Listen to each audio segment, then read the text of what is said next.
প্রিয় দর্শক, আসসালামু আলাইকুম। আশা করি আপনারা সবাই অনেক বেশি ভালো আছেন। আমার ভিডিওতে যারা নতুন, অবশ্যই তারা সাবস্ক্রাইব করে পাশে থাকবেন। বাংলাদেশের ইতিহাসে এই প্রথম কোনো বাংলা ভাষী রাষ্ট্রদূত নিযুক্ত করেছেন ভারতীয় সরকার বাংলাদেশে। অর্থাৎ বাংলাদেশে এই প্রথম কোনো বাংলা ভাষী রাষ্ট্রদূত নিয়োগ দিয়েছে ভারতীয় সরকার।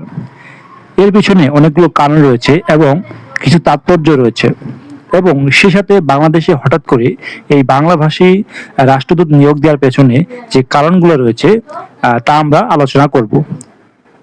সেটি হচ্ছে বাংলাদেশের প্রেক্ষাপটে বাংলাদেশের যে বর্তমান যে হালচাল, যে বর্তমানে যে শেখ হাসিনা সরকার চলে যাওয়ার পর থেকে বাংলাদেশের অবস্থা অনেক, রাজনৈতিক অবস্থা কিন্তু ভারতের সাথে একদমই টানাপোড়েন। অর্থাৎ ভারতের সাথে বাংলাদেশের সম্পর্কটি অনেকটি নিচে নেমেছে বাংলাদেশের সেই 1971 সালের পর থেকে এ পর্যন্ত। ভারতের সাথে এমন ঘটনা কখনোই ঘটেনি। ভারতের সাথে সম্পর্ক এত টানাপোড়েন অথবা এর দূরত্ব এইবারই প্রথম হয়েছে শেখ হাসিনা চলে যাওয়ার পর থেকে।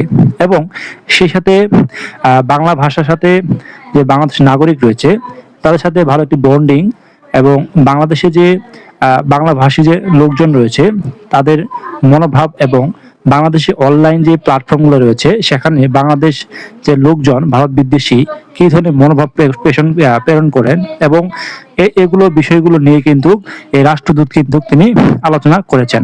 এবং সেই সাথে কিন্তু এই যে সরকারটি রয়েছে তারা কিন্তু সোশ্যাল মিডিয়া কিন্তু কোনোভাবে নিয়ন্ত্রণ করতে পারছেন না, এবং ভারত বিদ্বেষী অনেক কিন্তু মন্তব্য করে যাচ্ছে বাংলাদেশের জনগণটা, এবং সেগুলো কাছ থেকে বিশ্লেষণ করা এবং কাছ থেকে জানার জন্য দীনেশ ত্রিবেদী কিন্তু বাংলা ভাষী তাকে নিয়োগ দেওয়া হয়েছে। এবং তিনি হয়তো সকল বিষয় অর্থাৎ সোশ্যাল মিডিয়ায় যে সকল বিষয় চলে সেগুলো দেখার জন্যই, সেগুলো বোঝার জন্যই এই বাংলা ভাষী একজন রাষ্ট্রদূতকে নিয়োগ দিয়েছে ভারতীয় সরকার। এবং সেই সাথে বাংলাদেশের যে রাষ্ট্রদূত রয়েছেন তিনি হচ্ছেন শেখ হাসিনা এবং আওয়ামী লীগের ঘনিষ্ঠ ব্যক্তি।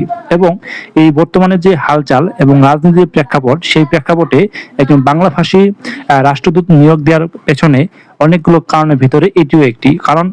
আওয়ামী লীগে কিভাবে প্রাসঙ্গিক করে তুলে বাংলাদেশের রাজনীতি ফিরিয়ে আনা যায় সেগুলো নিয়ে কিন্তু তিনি আলোচনা করবেন প্রতিনিয়ত।